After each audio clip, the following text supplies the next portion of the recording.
So, ito, good morning. So, nandito rin tayo sa Kalamba, Baywalk.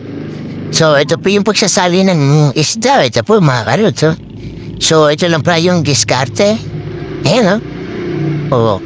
Para hindi mo makalabas ng isda, takpan. Diba? Ayan, kahit siksikan sila, mga sariwa yan. Maganda yung ganyan tubig. Mga lods. Okay. Pagka, Terapi prito niyan. Ito niyan, ayan, sasari na. Yun, Bili ng pala yan.